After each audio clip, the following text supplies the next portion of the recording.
और बाती TV serial के ऐसे ही डेली अपडेट्स के लिए चैनल को सब्सक्राइब कीजिए।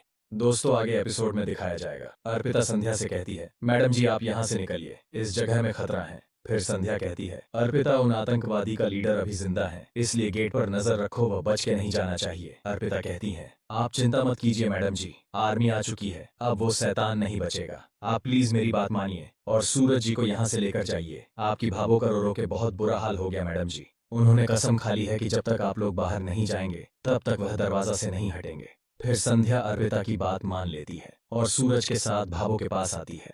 फिर भाभो रोते हुए संध्या को गले से लगा लेती है और बाबा सा भी सूरज को गले से लगा लेता है। फिर विक्रम भी इमोशनल होकर सूरज को गले से लगा लेता है। फिर भाभो कहती है, ठाकुर जी की कृपा से तुम दो कुछ नहीं हुआ। फिर सूरज कहता है, ऐसे कैसे नहीं आते भाभो, हमने आपसे वादा किया था ना। फिर संध्या भाभो से पूछती हैं कि भाभो सभी बच्चे कहाँ हैं। फिर भाभो कहती हैं, बिन्नी टू टावर की चिंता मत कर, उसे पुलिस वाले ने आराम घर में लेकर गए हैं। तभी उसी समय संध्या को सीपी नाम के आतंकवादी का कॉल आता है।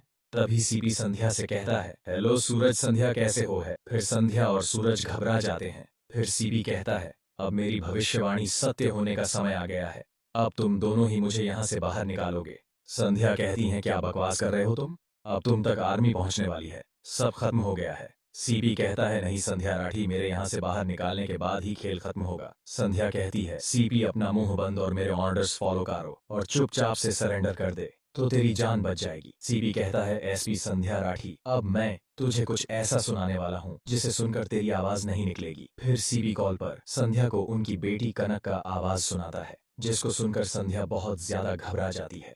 फिर संध्या सूरज को भी फोन पर कनक की आवाज सुनाती है। फिर संध्या कहती है, सीपी मेरी बेटी कुछ मत करना प्लीज। फिर सीपी कहता है, तुम दोनों अपने बच्चे को बचाना चाहते हो तो वही सीक्रेट रास्ते से दुकान पर आ जाओ। फिर संध्या और सूरज लकड़ी के डंडे में आग जलाकर सुरंग के रास्ते सीपी के पास पहुंचते हैं। फिर सीपी सूरज और संध्या को देखकर हंसने लगती है। फिर संध्या सीपी से कहती है, मेरी कनक मुझे दे दो, तुम जो कहोगे वह मैं करूंगी। फिर सीपी गुस्से से कहता है, गलत गलत, तुम एकदम झूठ बोल रही हो, मुझे तुम दोनों पर थोड़ा सा भी भरोसा नहीं है। अगर तुम चाहो तो मेरा भरोसा जीत सकते हो, मेरे साथ एक आखिरी खेल खेलकर। संध्या कहती है, कैसा खेल। फिर सीपी अपने बैग से दो छोटे छोटे डिब्बा निकालकर सूरज और संध्या के सामने रखता है और उन लोगों से कहता है, एक डिब्बे में जिंदगी है और एक डिब्बे में मौत है, अब तुम्हें चूज करना कि तुम किस डिब्बे को सिलेक्ट करते हो। इधर आर्मी वाले सीपी को ढूंढते हुए उसी दुकान के पास आ जाते हैं जिसके अंदर संध्या और सूरज रहते हैं। फिर अर्पिता देखती है कि उस शटर में ताला लगा हुआ है। फिर आर्मी वाले ताला को तोड़ने लगते हैं। इधर सीपी संध्या और सूरज को बहुत ज्यादा फोर्स करने लगता है कि जल्दी करो वरना मैं इस बटन को दबाकर तेरी बच्ची को यहीं खत्म कर दूंगा।